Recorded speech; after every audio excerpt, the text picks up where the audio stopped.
Salut 180, vous allez bien? Oui, bienvenue. Bienvenue, je m'appelle David, je suis pasteur de l'Église. Et comme Carl l'a souhaité, si vous êtes une première fois avec nous, vous êtes bienvenus. On est content de pouvoir passer ce temps-là, c'est en ligne aussi. Vous savez, la série qu'on est en train de faire actuellement, on est au discours numéro 3, mais ça a vraiment une intention que de pouvoir expliquer simplement, en tout cas j'essaie de garder les explications simples de c'est quoi le christianisme, c'est quoi cette foi qui est en continuelle croissance encore aujourd'hui et que plusieurs personnes autour du monde vont encore placer leur foi, leur confiance en Jésus et pourquoi. Et c'est ça l'objectif de la série. Puis si vous êtes croyant, vous visitez l'Église, vous êtes familier avec 180, je trouve que cette série-là a aussi, oui, peut être un outil pour que vous puissiez partager puis inviter des gens à l'écouter pour qu'ils puissent comprendre. Peut-être que vous avez des gens de votre famille qui disent, comme on aimerait ça comprendre pourquoi tu es chrétien, ça n'a pas rapport, me semble, en 2023, c'est quoi que tu crois. Fait que c'est une bonne occasion peut-être de leur présenter pour voir justement c'est quoi ces explications-là. Mais je pense qu'il y a aussi derrière ça, les règles qu'on est en train de voir dans la série nous emmènent à nous rappeler régulièrement les fondements et les pourquoi ce qu'on croit et nous aident à faire du ménage continuellement avec des éléments superflus qui pourraient venir se greffer à notre foi chrétienne.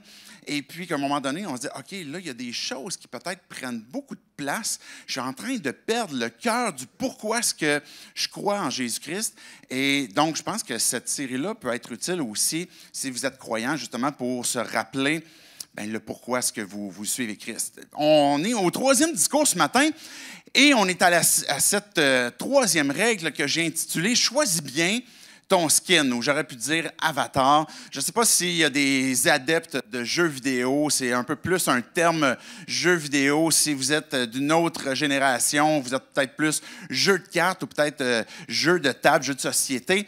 Il y a quand même aussi le concept d'avatar ou de personnage qui, à travers le jeu, on doit adopter dans un sens, on doit prendre le personnage pour cheminer au travers du jeu, que ce soit un jeu de société ou que ce soit un jeu vidéo. Donc, c'est pas tous les jeux qu'il y a ça, mais il y a quand même beaucoup de jeux qu'on doit prendre un avatar, un skin, et puis finalement faire le parcours pour gagner à la fin avec ce skin-là. Dans la même idée, le christianisme a aussi besoin d'avoir un skin, et puis tu dois bien le choisir. Parce que nécessairement, chacun d'entre nous, on va adopter ou choisir, je vais le dire comme ça, une façon de vivre, un avatar, des choses qui sont importantes pour nous sur notre cœur, et puis qu'on va faire notre parcours de vie avec ce skin-là, avec cette personnalité, ce personnage qu'on représente. Et on doit bien le choisir. Pour qu'on puisse comprendre le christianisme, il y a un choix de skin ou d'avatar qui est important pour qu'on puisse comprendre le christianisme et puis se rendre jusqu'au bout aussi avec ce pourquoi on a décidé de croire en Jésus. Je veux vous apporter déjà d'emblée deux textes qu'on trouve dans la Bible qui vont expliquer un peu cette métaphore que j'ai choisie librement. Là, évidemment, ce n'est pas une parabole de Jésus, là, cette idée de jeu puis de règles de jeu, mais c'est un peu comme une parabole un peu contemporaine qu'on peut utiliser pour illustrer certains aspects, certaines vérités qu'on trouve dans la Bible. Et le premier texte est dans Romains 13, verset 14, et ensuite je vais lire Colossiens 3. Mais Romains 13, verset 14 nous dit « Mais revêtez-vous du Seigneur Jésus-Christ et ne vous préoccupez pas de votre nature propre, pour satisfaire ses convoitises. Ce texte-là est en train de nous dire, il est en train de dire, revêtez-vous de Jésus-Christ. Choisissez le skin Jésus-Christ que vous allez revêtir et puis dépouillez-vous, enlevez ce vieux skin. C'est intéressant puisque la Bible va même parler, dans d'autres traductions, quand on parle de nature propre, on parle de la chair. C'est plus que la chair au sens physique. Évidemment, là, il n'y a pas personne, je ne suis pas en train d'encourager personne à se départir de sa peau. Ce n'est pas tant ça l'objectif du christianisme, changer de peau. Mais plutôt que cette chair que la Bible parle ou de nature propre, c'est ce qui est au fond de notre cœur, de notre âme. On en a parlé la semaine passée de l'ennemi duquel on doit réussir à s'échapper, bien, qui ultimement, cette arme-là est le péché, mais la chair et cette représentation de tout ce qui est notre être, mais qui est, parce qu'elle est infectée par le péché, est portée à vouloir se satisfaire, à vouloir faire des choix qui sont à l'extérieur de ce que Dieu veut, de ce que Dieu avait planifié pour nous, pour qu'on puisse goûter la vie qu'il avait prévue pour nous, pour laquelle il nous avait créés. Et c'est pour ça qu'il dit, bien, revêtez Jésus-Christ, puis dépouillez-vous aussi de votre nature propre, pour ne pas satisfaire les convoitises. Regardez Colossiens 3, toujours pour expliquer ce concept justement d'avatar ou de skin qu'on doit revêtir. Ne vous mentez pas les uns aux autres. On parlait de nature propre, de la chair. Bien, ça, c'est une des manifestations que la chair, notre nature propre, va avoir, c'est bien, le mensonge. On va vouloir camoufler la vérité, on va vouloir l'amoindrir, on va vouloir dire les choses différemment pour que ça soit à notre avantage. Fait qu'il va dire, mentez-vous pas les uns aux autres, parce que vous êtes dépouillés du vieil homme et de ses manières d'agir. C'est d'autres expressions qui nous parlent encore de notre nature, de ce vieil homme, un peu comme un vêtement qui, finalement, nous caractérise vers ce en quoi on a envie continuellement d'aller, qui nous détruit. Et verset 10 va dire, vous avez revêtu l'homme nouveau qui se renouvelle pour parvenir à la vraie connaissance conformément à l'image de celui qui l'a créé. Ce que Dieu veut pour chacun d'entre nous, peu importe à quoi ressemble ce vieil homme au sens figuré, ces vêtements qui représentent notre chair, notre nature propre, peu importe à quoi qu'elle ressemble, peu importe le mal qu'on a fait, qu'on a généré, qu'on a créé, les mensonges qu'on a dit, ce que Dieu a pour plan pour nous, quand il nous présente ce que c'est le christianisme et pourquoi Jésus est venu nous visiter, c'est pour qu'on puisse revêtir le Seigneur Jésus-Christ et puis qu'on puisse être transformé à son image, qu'on puisse lui ressembler. Et ça, c'est une bonne chose, parce que la raison pour laquelle Dieu nous a créés, c'est pour qu'on puisse être en relation avec lui, puis qu'on puisse goûter la vie qu'il a prévue pour nous. Maintenant, choisis bien ton skin. C'est la règle qu'on a besoin d'appliquer pour comprendre, découvrir c'est quoi le christianisme. Ce qui est intéressant, c'est que pour revêtir le nouveau skin, Jésus-Christ, mais il faut aussi se dépouiller de notre vieux skin, de notre vieille nature, de notre chair, pour qu'on puisse embarquer dans le jeu au sens figuré. Et on va parler de skin, d'avatar. Je vais vous montrer dans quelques instants des avatars que j'ai inventés, que j'ai créés, mais qui, à quelque part, sont des représentations de ce que plusieurs d'entre nous, on pourrait être. Puis à travers les différents avatars que je vais vous présenter, on pourrait s'identifier particulièrement à un, mais à quelque part, on va tous avoir certains aspects de ces différents avatars-là, et puis il pourrait en avoir d'autres. J'en ai apporté que 4, mais vous allez pouvoir voir. Donc, je les présente déjà, puis je ne donne pas tout de suite leurs avantages. Vous pouvez voir au milieu de Messiah. Okay? Ça, c'est l'avatar qu'il faut revêtir pour qu'on puisse découvrir pleinement la vie en Jésus-Christ. Okay? Vous avez en haut, à votre droite, The Guardian. Okay? Critiquez-moi pas pour les noms que j'ai trouvés. J'ai essayé d'avoir de l'inspiration, mais je n'étais pas full inspiré à ce moment-là. Mais lui, c'est le gardien. Je vais vous expliquer pourquoi tantôt. Il y a Starlight. C'est cool, ça, quand même, hein? Starlight. Puis on ne le voit pas au complet, mais il est comme devant un feu de camp. OK, vous avez l'autre côté, à votre droite, plutôt, je disais tantôt à votre droite, mais c'est plutôt à votre gauche, puis là, à votre droite, vous avez Cyclona, que je vais vous présenter aussi, et puis, comment je l'avais appelé? Non, Prospera. Prospera. Ça va être les différents skins que je vais vous présenter. Et puis, pour qu'on puisse comprendre, souvent, c'est avec quel skin, avec quel avatar qu'on emboîte la vie, la marche sur Terre, et puis avec lequel on doit bien choisir, dans cette troisième règle-là, pour comprendre et puis embarquer dans ce que c'est, en clair, le christianisme. OK? Donc, déjà, sans plus tarder, je veux vous présenter Prospera. C'est notre premier avatar que je veux vous présenter et plusieurs d'entre nous, on peut s'identifier à elle. Moi, c'est un des premiers avatars auxquels je m'identifie souvent. Prospera, elle, son pouvoir ou son intérêt particulier, c'est justement le pouvoir, la puissance. Elle aime rechercher la domination, quelque chose qui lui permet de pouvoir exercer une forme, par exemple, de leadership, une influence, de pouvoir avoir dans la vie, là, que ce soit dans son travail, que ce soit dans ses hobbies ou quoi que ce soit, bien, la performance est quelque chose d'important. Parce que Prospera, elle veut prospérer, elle veut avoir justement du pouvoir. Et puis, ça va être une personne qui, dans ses forces, va avoir aussi du leadership. Ça va être une personne d'équipe. Elle va vouloir mobiliser des gens pour qu'on puisse être efficace et puis qu'on puisse créer des nouvelles choses. Et Prospera, c'est le premier avatar qu'on voit qui n'est pas mal en soi. De vouloir être, par exemple, leader, de pouvoir diriger, de pouvoir être un chef d'entreprise, de pouvoir, par exemple, prospérer ou de pouvoir avoir une performance qui est bien aiguisée dans différents aspects, que ce soit dans tes sports, dans les hobbies. Mais ça peut être une belle et bonne chose. Mais comme tout avatar qu'on trouve humain puis qui ont été touchés de par l'ennemi qu'on parlait la semaine passée, il y a des faiblesses qui sont un peu comme le pendant opposé de ces forces-là. Par exemple, Prospera, c'est une personne qui aime pouvoir contrôler, diriger. Une de ses faiblesses va souvent être l'arrogance. Elle va des fois se placer au-dessus de certaines personnes et puis ça va l'amener dans peut-être son assurance ou dans sa confiance, dans son désir que les choses soient bien faites, des fois de tasser du monde et puis là, des relations peuvent être blessées, peuvent être brisées.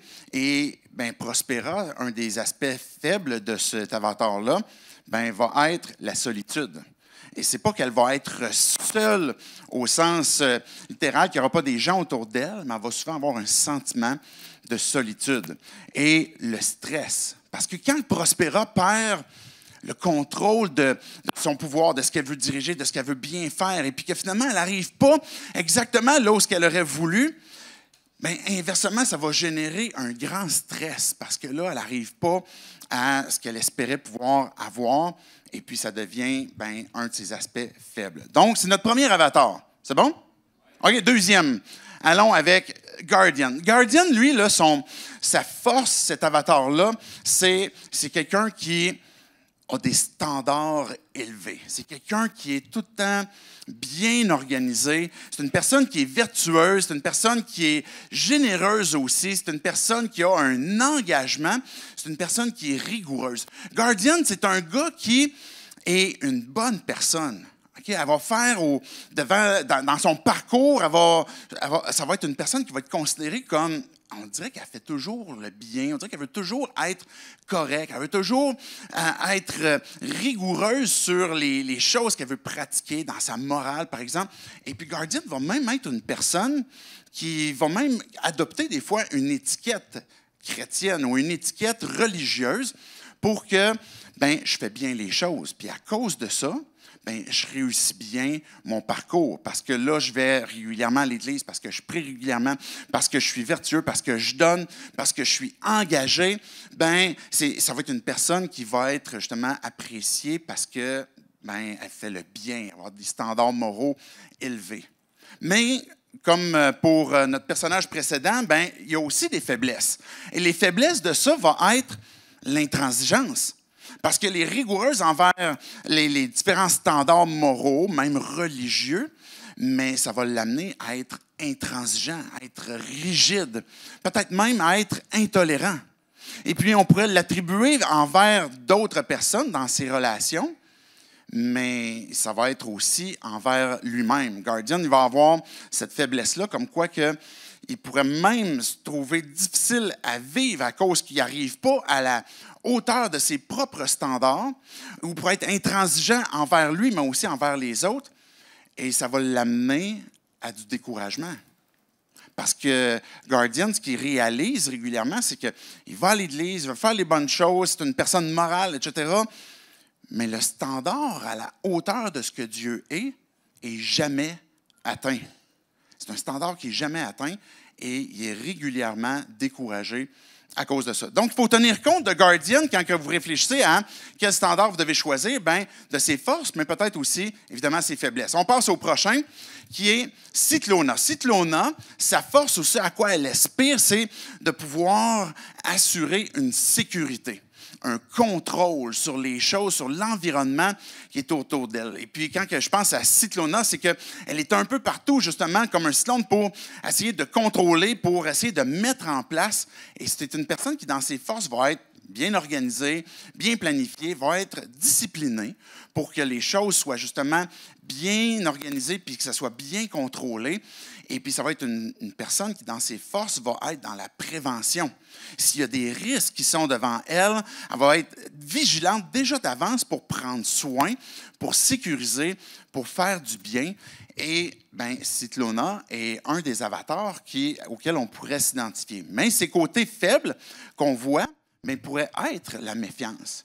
Pourrait être une méfiance envers les autres, envers certains regroupements, mais même ultimement envers Dieu. Parce que Cyclona a quand même cet objectif que de pouvoir contrôler. Ça va générer aussi dans ses faiblesses, bien, peut-être une difficulté à s'adapter. Quand que le contrôle est perdu, ben Cyclona peut avoir l'impression que ben la vie est en train de perdre, de s'échapper en dessous de ses pieds, et puis ça peut amener beaucoup de stress, un peu comme notre premier avatar, mais il va avoir cette anxiété que si les choses bougent, les choses changent, puis qu'on n'arrive plus à les contrôler malgré une discipline rigoureuse ou une organisation rigoureuse avec beaucoup de prévention, bien là, il y a une grande anxiété parce qu'on n'arrive pas à contrôler ce qu'on a mis sur pied. Puis finalement, bien, un autre des aspects de faiblesse, bien, va être le risque, quelque chose qui n'était pas prévu. Puis là, il y a un risque, bien, Cyclona peut facilement perdre ses moyens. Et on termine avec notre dernier avatar, Starlight. Starlight parce que c'est un gars qui, lui, sur Facebook, il est vraiment hot. Instagram, TikTok, peu importe ce que vous voulez. Je ne sais pas si j'en oublie, là, LinkedIn, peu importe. Le gars, là, il est populaire. Puis dans le fond, lui, ses forces, c'est justement qu'il a facilement l'approbation du monde. On parlait tantôt d'un Guardian qui, lui, a des hauts standards moraux. C'est une bonne personne.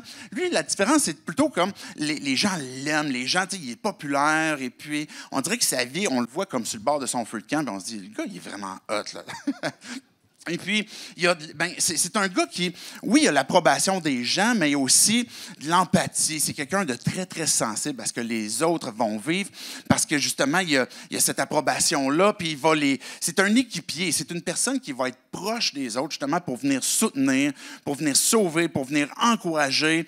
Et puis, Starlight, c'est une personne qui a constamment une petite étoile dans les yeux pour comme, je vais venir t'aider, je vais être près de toi, et puis, il va être populaire. Mais la faiblesse de Starlight, il ne sait pas dire non. De la misère à dire non. Et puis, ça l'emmène à faire des choix qui, des fois, l'emmènent même à se compromettre lui-même dans ses propres valeurs, dans ses propres désirs.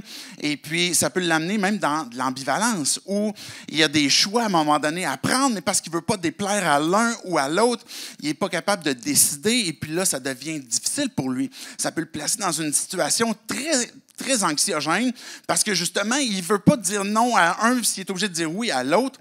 Et donc, il est souvent dans des situations ambivalentes.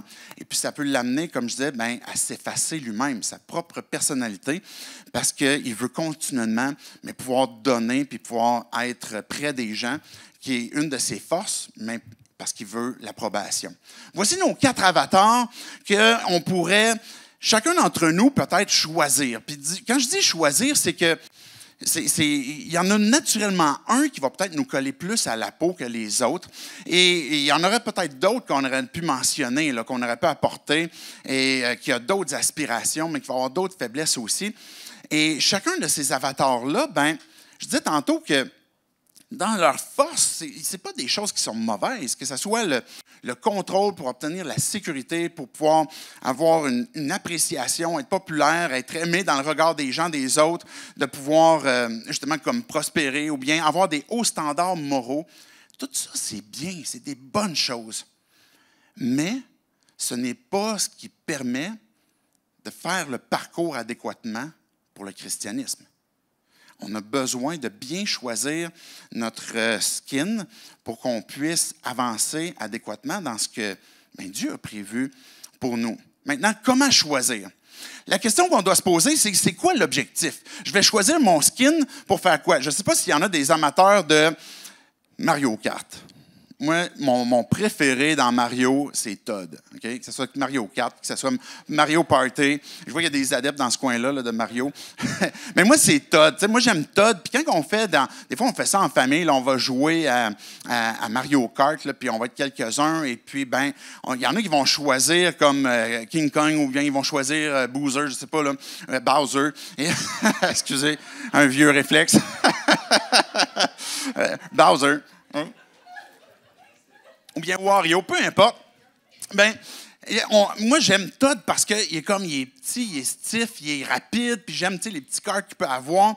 Puis même quand je joue à Mario, peu importe les versions, j'aime toujours bien comme, moi, je suis Todd, finalement, c'est ça que j'essaie de dire.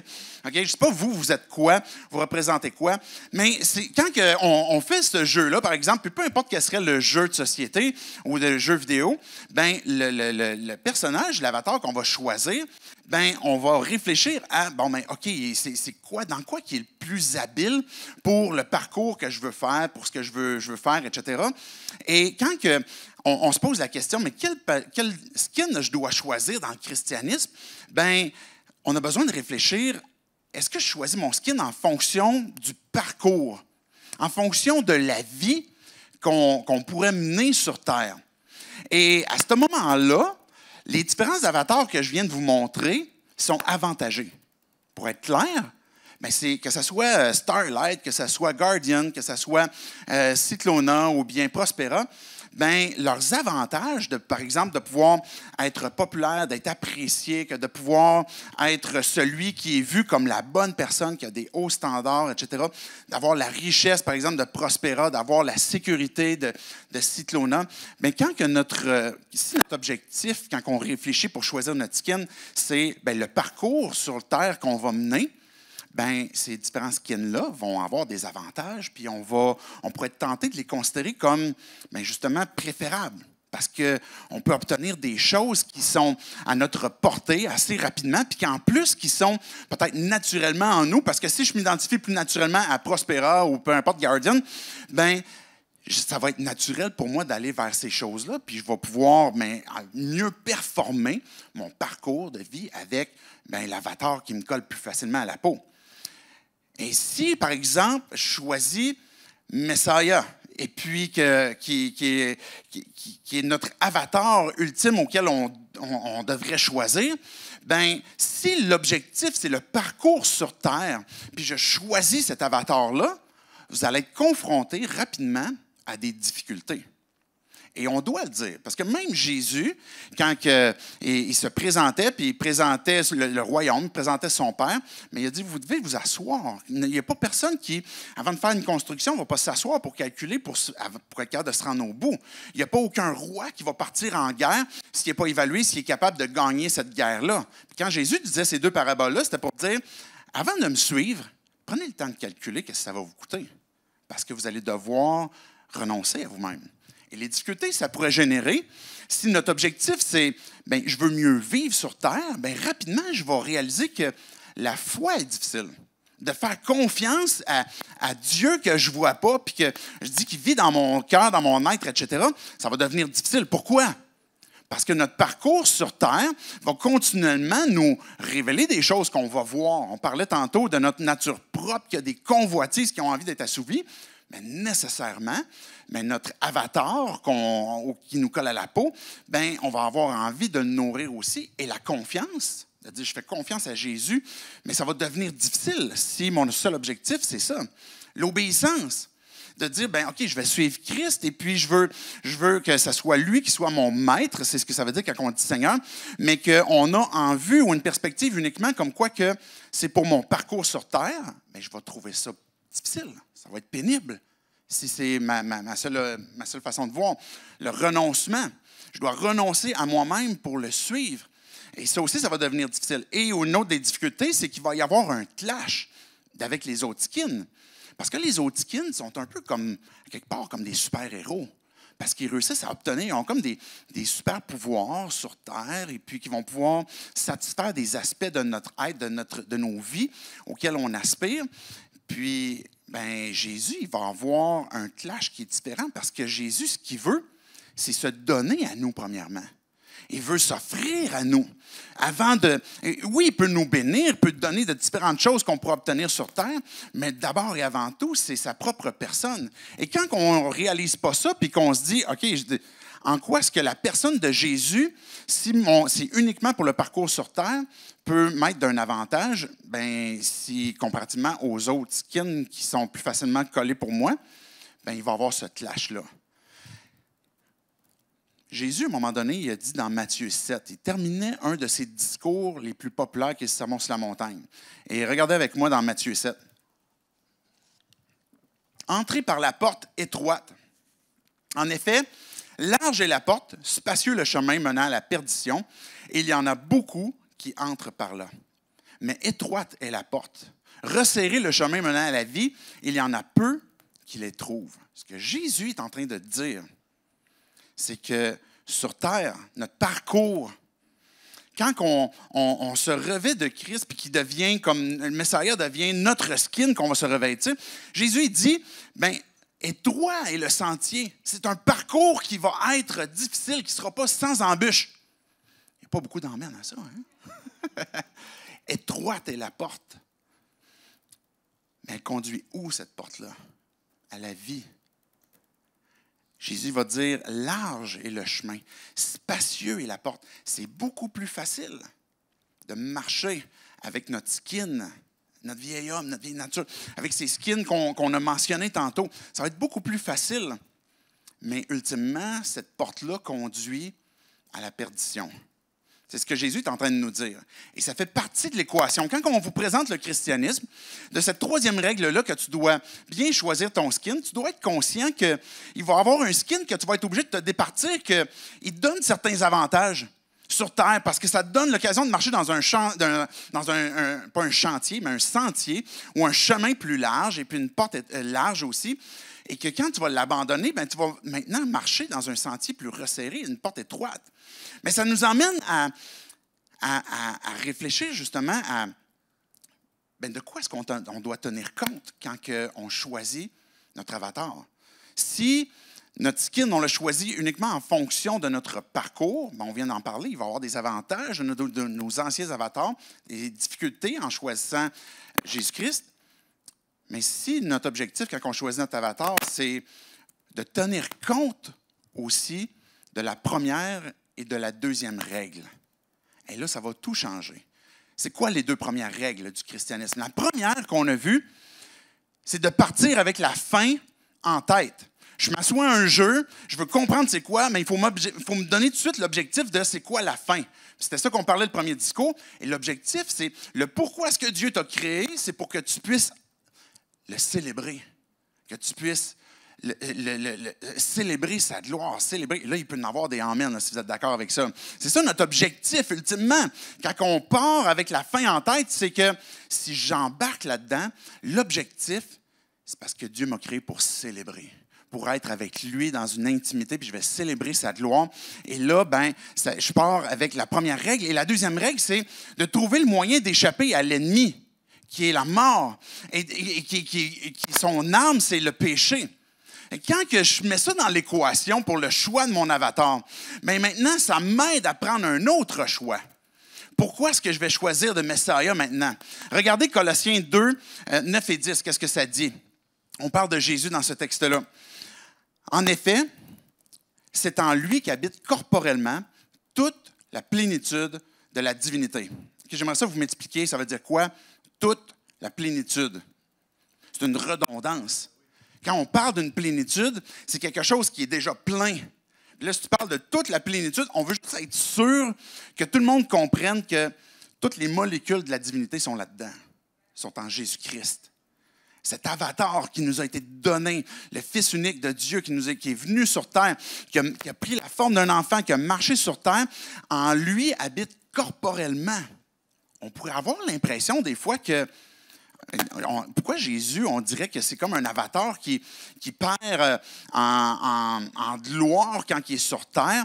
Ben, il ne faut pas se laisser tromper, parce qu'en lui habite toute la plénitude de la divinité. Regardez verset 10. « Et vous avez tout pleinement en lui, qui est le chef de toute domination et de toute autorité. » Vous avez tout pleinement en Jésus-Christ.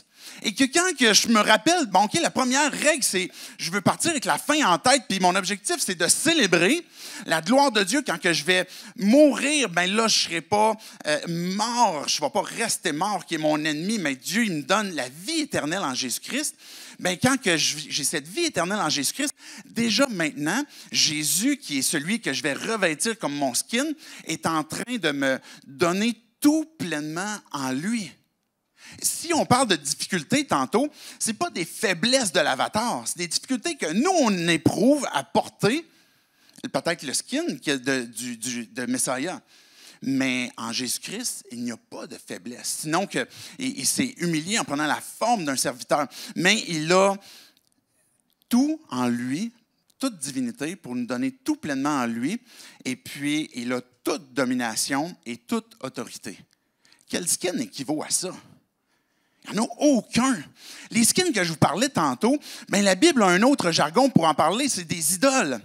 Ces idoles-là nous donnent l'impression, ces skins-là nous donnent l'impression que si je le sers, bien, il va me donner la sécurité. Si je sers les hauts standards moraux, bien, je vais paraître pour être une bonne personne. Si je sers, par exemple, la victoire, la prospérité, peu importe, bien là, je vais être quelqu'un d'important. Mais quand que ces idoles-là, on les sert, bien, oui, il va y avoir un retour momentané, mais ce qu'ils vont tous générer, c'est la destruction. Ils vont nous détruire et ultimement, ils vont nous conduire même à l'esclavage. On a des fois la prétention que d'être libre à choisir l'avatar qu'on veut, mais il faut être conscient que les avatars qu'on sert nous emmènent à devenir esclaves et c'est un esclavage qui nous détruit. Jésus-Christ, que lui nous offre de toute plénitude de cette divinité, bien, on a tout pleinement en lui. La sécurité, la puissance, le pouvoir, l'approbation. Quand que je voudrais avoir le skin qui me permet d'avoir l'approbation de Starlight, bien, quand je me tourne vers Jésus-Christ, qui devient mon skin, qui devient ma vie, bien là, je comprends que, ultimement, c'est son approbation qui est importante pour moi. Et que si je la perds aux yeux des hommes, ça ne change rien. Parce que je vois que Jésus m'a approuvé à partir du moment qu'il est devenu pour ma vie. Que ce soit la sécurité, que ce soit le contrôle, peu importe ce que ce serait, ben, on peut le trouver en Jésus-Christ. Regardez les avantages qu'on peut avoir. Et ça va nous permettre de revenir même sur la première et deuxième règle qu'on a élaborée, mais rapidement, dans le fond, un des avantages, c'est qu'il a eu un parcours sans faute. La semaine passée, on parlait de l'ennemi qui nous poursuit avec son arme, qui est le péché, et la puissance de l'arme, c'est la loi. Donc, on parlait tantôt de mensonge, on dit, ben, tu ne mentiras pas. Et là, à ce moment-là, je mens, le péché m'a affecté. Je suis coupable. Et que ça soit un seul coup d'épée ou que ça soit 10 coups d'épée ou peu importe ce que ce serait, ben, c'est un coup fatal.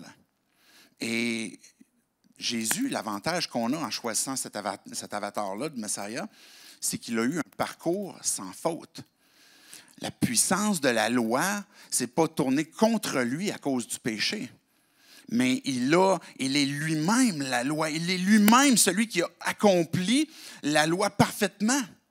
Et parce qu'il a eu un parcours sans faute, parce qu'il n'a pas péché. C'est la raison pour laquelle c'est important quand on comprend c'est quoi le christianisme et qu'on choisit bien notre avatar. Il faut comprendre que quand je choisis Jésus-Christ, c'est parce qu'il a eu un parcours sans faute. Et en quoi ça, c'est important? Bien, c'est que c'est ça que ça prend pour pouvoir entrer dans la présence de Dieu. Vous vous souvenez de notre première règle? Être dans sa présence pour le célébrer. Bien, c'est qui va pouvoir nous conduire là? Un deuxième avantage, j'ai détruit l'arme qui nous transperce. Bien, le péché, on disait que c'est plus que de dire, OK, je fais des mauvaises actions, je mens et puis je vole, ou bien je suis orgueilleux, ou bien je fais de la convoitise, peu importe qu'est-ce que ce serait. Bien, c'est que non seulement j'en fais, mais c'est mon état. Je suis un générateur de mal. On est tous comme ça. Et Jésus a détruit l'arme a détruit le péché qui nous transperce tous. C'est pour ça que Jésus, à la croix, il a dit, tout est accompli. Il a eu un parcours sans faute. Je ne sais pas si c'est mon micro qui glitch. Hein? En tout cas, je vais continuer à essayer de garder attention. Et puis, dans l'écran aussi de glitch. Hein? C'est le concept jeu vidéo. C'est ça qu'on voulait ce matin. On voulait que ça glitche un peu pour que vous suiviez. L'arme a été détruite à la croix parce que Jésus a donné sa vie.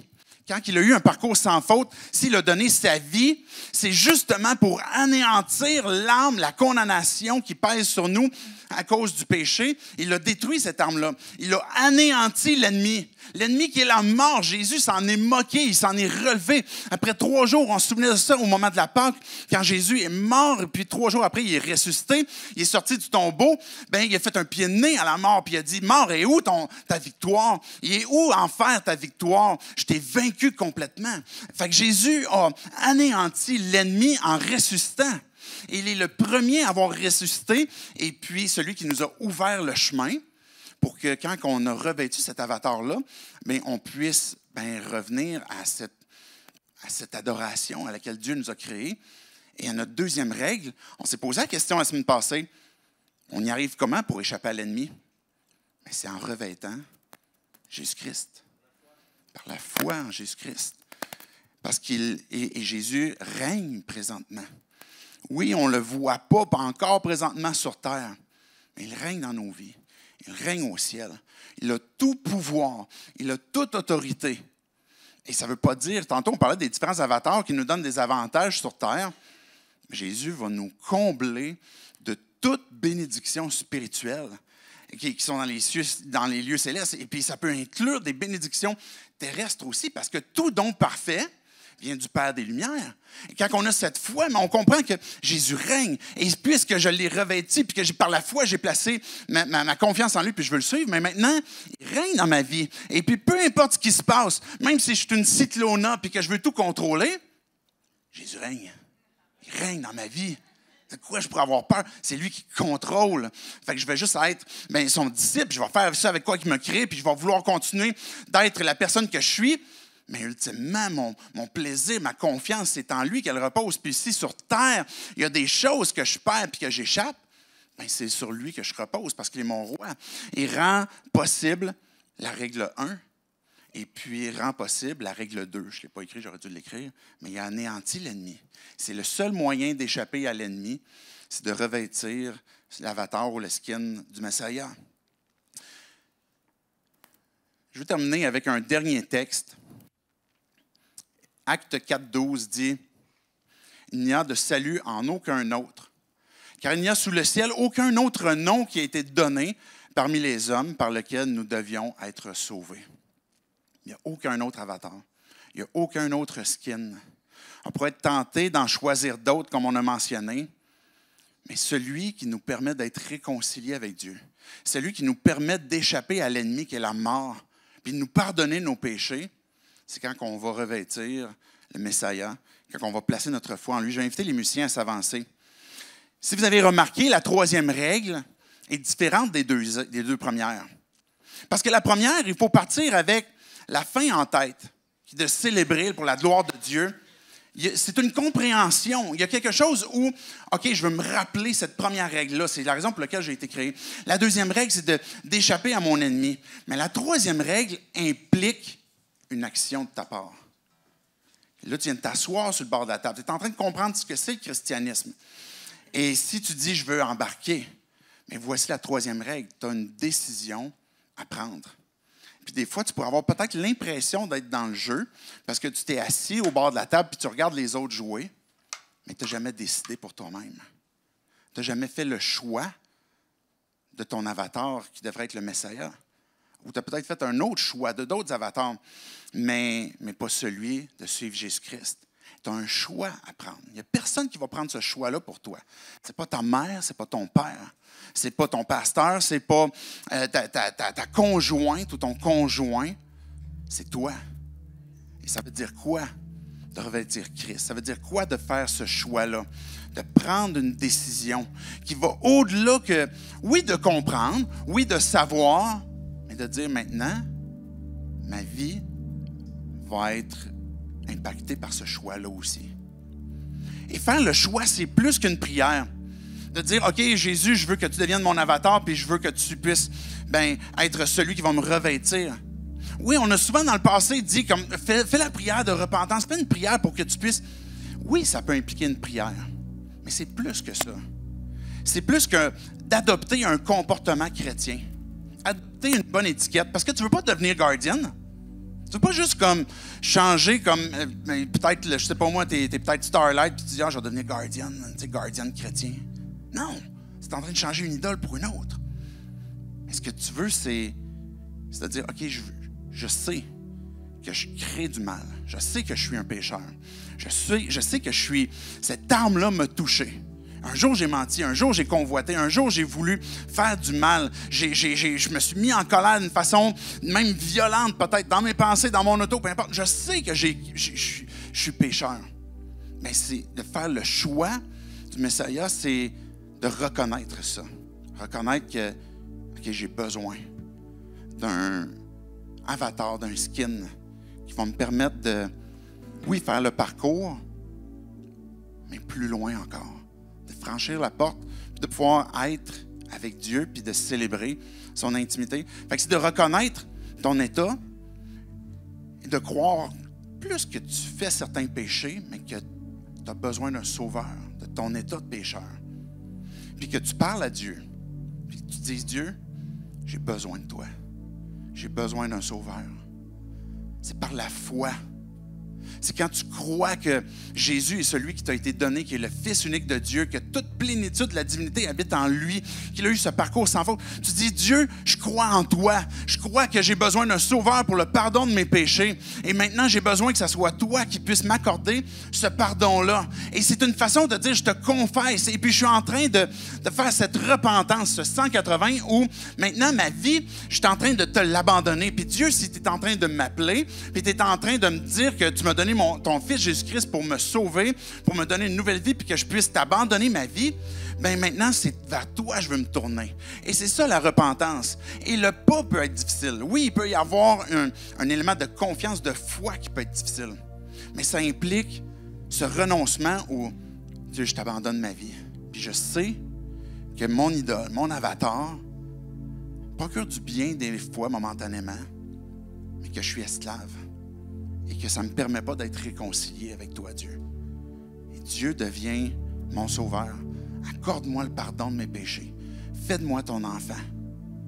Et fais ce choix de dire, je vais me faire baptiser. C'est un moyen de montrer, illustrer ce choix où j'ai décidé de revêtir Christ. Et je veux vivre pour lui maintenant. Et ça va nous conduire à la 4e règle la semaine prochaine, que je ne vous en dis pas plus. Mais qu'est-ce qui se passe après? Quand on a revêtu le Messia comme skin. Je vais prier en terminant. Dieu, je veux te dire merci pour ta parole. Merci parce que Jésus, tu t'es volontairement donné. Plus que pour nous donner des satisfactions terrestres, momentanées, mais pour te donner toi-même à nous. Pour qu'on puisse célébrer ta gloire puis qu'on puisse échapper à l'ennemi qui est la mort et le péché qui nous condamne, qui nous garde séparés de toi. Dieu, je veux te dire que tu es tout glorieux, toute gloire te revient. Et on te dit merci de nous avoir donné ton Fils, Jésus, d'avoir donné ta vie. Et Dieu, je te prie pour chacun d'entre nous qui veulent comprendre qui tu es, qui veulent comprendre ce que c'est le christianisme. Peut-être que plusieurs d'entre nous, on n'est pas prêts à Dieu à te dire, oui, je crois en toi, puis je suis prêt à t'abandonner ma vie.